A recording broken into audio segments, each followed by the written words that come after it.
Tiningnan ni Su-hong ang likuran ng dragon at napansin na anuman ang species, ang hulihan ay palaging ang tanging ultimate weak point. Inactivate niya sa kanyang spear ang kanyang 3-element fusion ng lightning, fire, at metal, naghahandang ilabas ang kanyang ultimate sneak attack. Hindi na nag-aksaya ng oras si Su-hong at agad na ipinakawala ang kanyang napakalakas na 3-element spear strike diretso sa pinakamahina at sensitibong bahagi ng natutulog na dragon. Swak at perpektong tumama ang saksak na ito, na nagdulot ng napakalakas na tilamsik ng sariwang dugo at sapilitang nagpagising sa nakakadenang halimaw sa gitna ng matinding paghihirap at nag-aalab na puot. Agad na gumanti ang galit na dragon sa pamamagitan ng pagbuga ng isang dambuhalang agos ng mapaminsalang apoy, ngunit dahil sa hindi kapani-paniwalang bilis at leksi ni Su-hong, nagawa niyang iwasan ang nakakapasong pagsabog ng walang kahirap-hirap. Matapos ang kanyang ligtas na pag-iwas, may kumpiyansang napansin at naisip ni Su-hong na ang pagtalo sa tier 4 na monster na ito ay hindi naman pala magiging ganoon kahirap, dahil ang mabibigat na kadena ay lubos na naglilimita at pumipigil sa mga galaw nito. Gayunpaman, biglang gumana ang survival instincts ng dambuhalang dragon nang maramdaman nito ang eksaktong posisyon ni Su-hong. Mabilis itong umikot para magpakawala ng isang mapangwasak na alon ng apoy na tuluyang sumunog at tumupok sa bawat sulok ng buong kuweba. Nabigla si Su-hong sa ginawang atake ng dragon. Mabuti na lang at nakakilos agad sa tamang oras si Su-hong at gumamit ng isang wood clone, na agad namang naging abo at alabok sa ilalim ng matinding init ng apoy. Nang makatitig ang dragon sa paligid at makitang purong abo na lamang ang natira, tuluyang nalito ang halimaw dahil biglang nawala ang kanyang target. Habang nadidistract ang dambuhalang nilalang, biglang sumulpat si Su-hong sa mismong ilalim nito upang atakihin ang walang kalaban-labang likuran nito. Nang hindi binibigyan ng beast ng kahit isang sandali para makahinga, iwinasiwas niya ang kanyang sandata at nagpakawala ng isa pang brutal at walang awang saksak diretso sa eksaktong kaparehong bahagi ng katawan ng dragon. Samantala, ang mga manunood na nakatutok sa live broadcast ng laban ay tuluyang nangganga sa gulat sa nasasaksihang brutal at walang awang combat style ng batang henyo. Kahit ang mismong chief supervisor na si Lin Beijing ay nawalan din ng kibo at napatulala, inamin niya na hinding-hindi niya inaasahan na ang isang tier 3 fighter ay magagawang saktan at sugatan ng dragon ng ganoon katindi, habang sabay na nagtataka at nagtatanong sa isip kung bakit ganoon kalupit at kakaiba ang pinili nitong target sa katawan ng halimaw. Sa takot na baka mapaglaruan lang at mapatay ang nakakulong na beast ng walang kalaban-laban, biglang nagpasya si Lin Beijing na pakawalan ang mga kadena ng dragon. Ngunit habang pinipigilan ang pagtawa, agad namang nagbabala ng may matinding kaba si Qin Tianli na ang pagpapalaya sa isang ganap na tier 4 na dragon ay napaka-risky at lubhang mapanganib para sa isang examinee.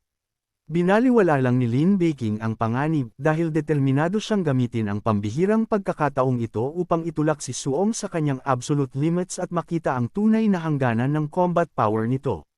Bigla na lamang sumabog at nagkapiraso ang mabibigat na kagamitang pumipigil sa halimaw, at ang nagulat na si Su-hong ay agad na napagtanto na malamang ay pinakawala ng mga Grandmaster ang beast upang subukan ang kanyang kakayahan.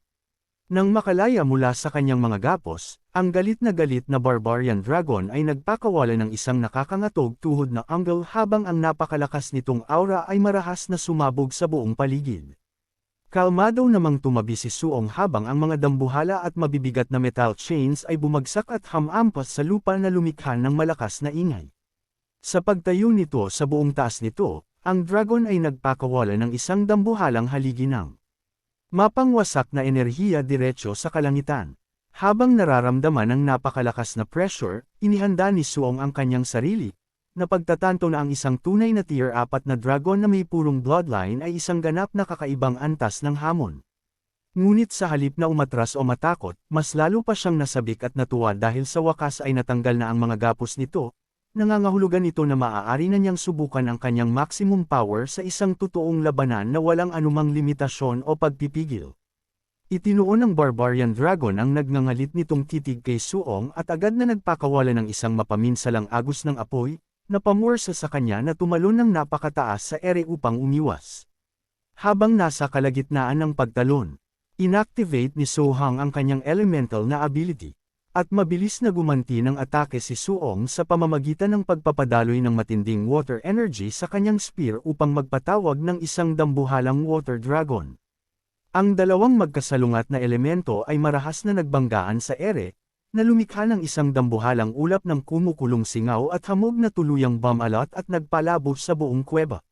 Dahil nakakulong sa loob ng makapal na fog, ang nalilitong dragon ay umungal sa matinding frustration dahil hindi nito matukoy kung nasaan ang kanyang target. Sa pagsasamantala sa pagkakataon, itinulak ni Suong ang kanyang paa sa pader ng kuweba upang itulak ang sarili pababa mula sa itaas, sabay pa kawalan ng kanyang napakalakas na Nine Heaven Breaking Spears technique. Gayunpaman, ang matatalas na pandaman ng beast ay agad na nagbabala sa kanya sa dumarating na panganib, na nagudyok sa dragon na ipunan ang lahat ng lakas nito para sa isang biglaan at mabilis na pagsabog ng galaw. Nang mapansin ang biglaang pagkilos na ito, nagulat si Suong. Nang tumingala siya, laking gulat niya nang makita ang dambuhalang beast na madaling nakakapit sa mabatong kisame ng kuweba. Doon niya napagtanto na sa kabila ng dambuhalang laki nito, ang dragon ay hindi kapanipaniwala ang bilis. Bago pa man tuluyang makabawi si Suong mula sa kanyang pagkagulat, ang barbarian dragon ay biglang sumusubsob pababa gamit ang matatalas nitong kuko, sinusubukang pagkapire-piresuhin ang kanyang katawan. Mabilis namang gumanti si Suong, na nagpakawala ng isang full-power Heaven Breaking Spear Strike na marahas na bumangga sa bumabagsak na kuko ng halimaw. Ang tindi ng puwersa ng banggaan ay nagpatulak sa kanilang dalawa pabalik, na nagdulot ng napakatinding pressure sa pagkakahawak ni Suong sa kanyang sandata. Sa pagsasamantala sa isang napakabilis na sandali ng pagkakataon, nagpakawala ang dragon ng isang kidlat sa bilis na susunod na kaskas, na tuluyang nagpatalsik sa spear ni Suong. Sa lakas ng atake ang spear ay umikot-ikot papalayo at bumaon sa lupa. Napilitan si Suong na dumausdas ng paatras sa lupa upang gumawa ng ligtas na distansya sa pagitan niya at ng nagwawalang halimaw. Habang pinapahid ang kaunting dugo sa kanyang labi, inamin ni Suong sa sarili na masyado niyang minaliit ang mapanlinlang na bilis ng dambuhalang dragon. Sa halip na magpanik, muli niyang pinaningas ang kanyang nagbabagang pulang aura, may buong kumpiyansa na pagdating sa purong lakas ng katawan, ang kanyang kakaibang physique ay nananatiling walang katapat. Agad na sumugod ang dragon pasulong, naglalayong durugan ng walang sand at ang tao sa ilalim ng dambuhalang bigat nito. Umaasa ng lubos sa kanyang makapangyarihang overlord power, handang saluhin ni Suong ang bawat banat. Sumugod si Suong pasulong at hinarap ang dambuhalang kuko ng dragon ng tapatan gamit ang isang mapangwasak na suntok. Ang purong pisikal na lakas ng kanyang kamao ay tuluyang nagpaurong at nagpatalsik sa atake ng halimaw, na nagpadala ng isang dambuhalang shockwave sa buong kuweba at nagpilit sa higanting beast na umungal sa matinding sakit. At dito nagtatapos ang Chapter 46.